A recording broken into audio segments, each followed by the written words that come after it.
Hello and welcome. GCS bucket में आज का हमारा टॉपिक है life cycle rule. Life cycle rule काम क्या करता है कि सपोज आपके बकेट में बहुत सारा डेटा स्टोर हो चुका है बट आइडेंटिफाई नहीं कर पा रहे हो कि किस टाइप के ऑब्जेक्ट पे आप क्या एक्टिविटीज करो। मीनिंग कि मान लो आपके पास बकेट है, बकेट में मोर देन 100 या 1000 से ज़्यादा ऑब्जेक्ट आपने स्टोर करके रखे हुए हैं।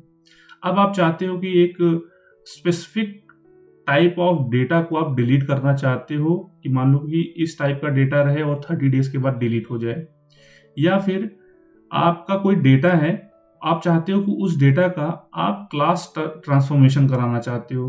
मतलब जो डेटा आपने स्टैंडर्ड क्लास में यूज किया हुआ है, स्टोर किया हुआ है, अगर आपको ये रिक्वायरमेंट आ गई कि इस फाइल की जरूरत अभी स्टैंडर्ड में फ्रीक्वेंट एक्सेस में नहीं है, आप इसको कोड लाइन या फिर आर्काइव में लेके जाना है आपको, तो आपको कैसे, या तो आप मैनुअल करो, या तो आपके पास लाइफ साइकिल रूल आपने सेट किया हो तो लाइफ साइकिल रूल आपने सेट कर दिया, तो आपको मैनुअली लॉगिन करके सारी एक्टिविटीज नहीं करनी होती है। आपके बिहाफ में लाइफ साइकिल रूल आपकी हेल्प कर देगा। तो लाइफ साइकिल रूल आपकी जो प्रॉब्लम्स हैं उसका सोल्यूशन है। मीन्स आपका कोई एक डेटा है जो फ्रीक्वेंट एक्सेस में है, स्टैंडर्ड क्लास में है, आप उसको ट्रांसफॉर्म कराना चाहते हो दूसरे क्लास में आफ्टर लाइक सर्टेन डेट और टाइम के बाद, लाइक 30 डेज के बाद आप उसको दूसरे क्लास में चेंज करना चाहते हो, तो आप लाइफ साइकिल रूल में लिख दो।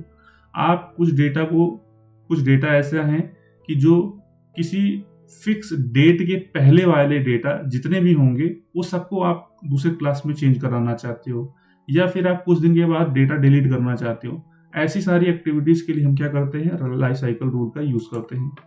तो लाइफ साइकिल का रूल यूज करने के लिए तो हम यहाँ पे सेट करते हैं कि जितना भी स्टोरेज है, set storage class to Nearline. जो भी ऑब्जेक्ट रहेंगे आपको नियर लाइन में कॉन्फ़िगर करना है। तो हमें क्या करना होगा, नेक्स्ट यहाँ पे देखो बहुत सारे हैं, आपको कोड लाइन, आर्काइव, या फिर डिलीट करना है ऑब्जेक्ट, या मल्टी पार्ट को डिलीट करना है, तो ये सारी एक्टिविटीज आप वन बाय वन कर सकते हो। तो पहले हम बात करते हैं कि हम अपने डेटा को नियर लाइन में कैसे ट्रांसफॉर्म करेंगे।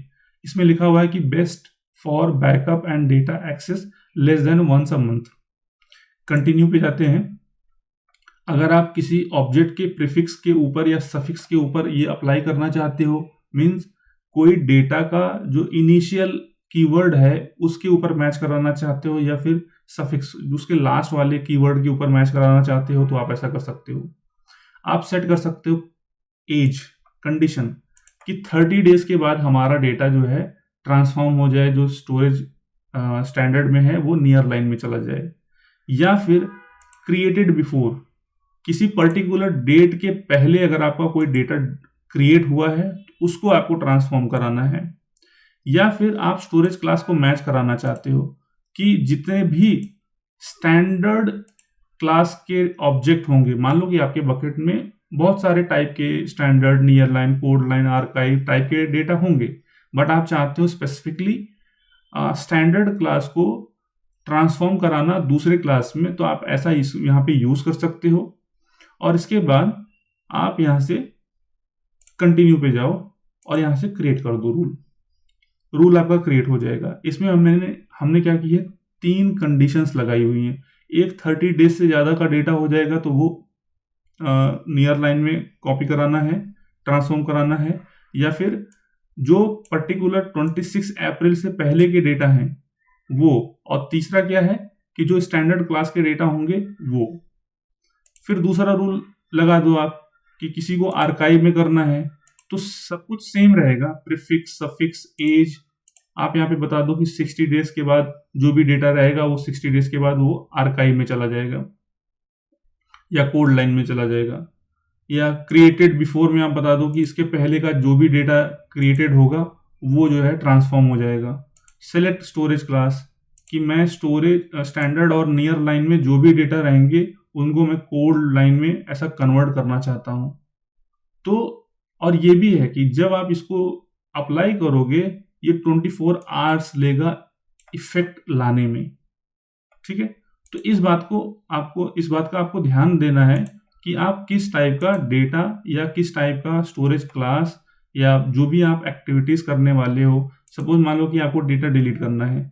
डिलीट करने के बाद आप किस टाइप का प्रीफिक्स सफिक्स लगाना चाहते हो, सब पे अप्लाई करना चाहते हो कि भाई मान लो कि आपका 180 डेज के बाद जो भी डेटा रहेगा वो आपको डिलीट करना है, और कंटिन्यू पे चले जाओ और यहाँ से रूल को कर दो क्रिएट। 180 डेज से जो भी डेटा क्रिएटेड है सिंस, वो सब डेटा जो है डिलीट हो जाएगा। तो इस तरीके से आप लाइफ साइकिल रूल का यूज करते हो। तो बहुत ही इंपॉर्टेंट है, क्योंकि ये हमारे बहुत सारे मैनुअल टास्क को बचाता है कि हमें मैनुअल टास्क नहीं करना होता है। तो इस वीडियो में फिलहाल इतना ही। Thanks for watching.